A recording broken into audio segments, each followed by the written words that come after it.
So now we're going into the, you're talking about growing it locally. You guys are doing it different way, which is cool compared to a lot of places, not in the state, let alone in the area. You know what I mean?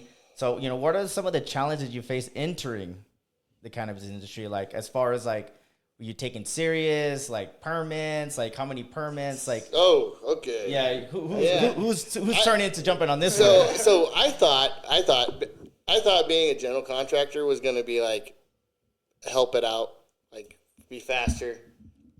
Yeah. I was in the same boat as everybody else for the most part. Yeah. If not more. If not worse. Yeah. I mean, we had a lot of we had some negative stuff that was said that about our establishment before we even opened. They were mentioning that it was going to be some trailer park. Yeah. I was like, what? A trailer park? And they red tagged the building for that. Damn. It was crazy. Yeah. And just to get that cleared up took months. Yeah.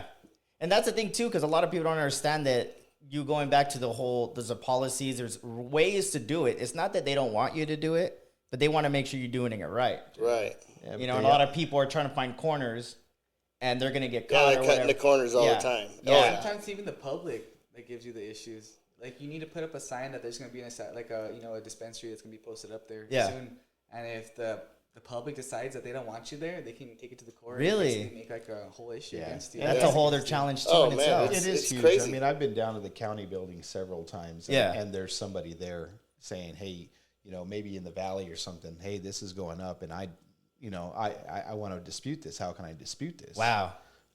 And all the time. Yeah. You know what I mean? Which makes sense. It's just like a strip club or a bar, same thing. And you got to see it from the point of view of the generations that are involved, right? Those generations that are that's true. Yeah. They call it the devil's lettuce, right? I mean, if you're a Christian man or a God-fearing man, you're definitely not going to partake in the devil's lettuce. Yeah. So you don't want it across the street from your house. That's true. Sounds scary. Right, the devil's lettuce.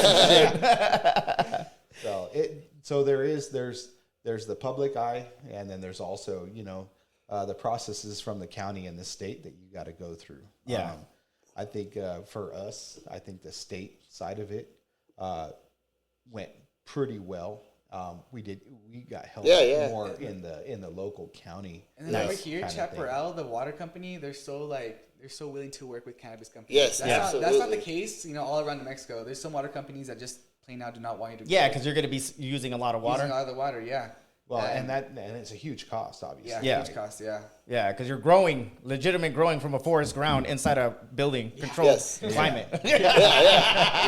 When you say it like that, it sounds so crazy. Hey, but the state does, they also want you to be able to have a plan. They'll ask you during your licensing, there's a plan. What is your plan how are you going to affect, what is your environmental footprint? Yeah. Right? And you have to understand that, we want to be the greenest, basically, right? Not even what positive effect you'll have on your community, like the social equity plan. Yeah, exactly. I mean, there's a lot of things that you have to kind of put your thumb on. Yeah. And say, state of New Mexico, we're good with this. Yeah. And this is what we plan on doing, right? And they work with you. Yeah.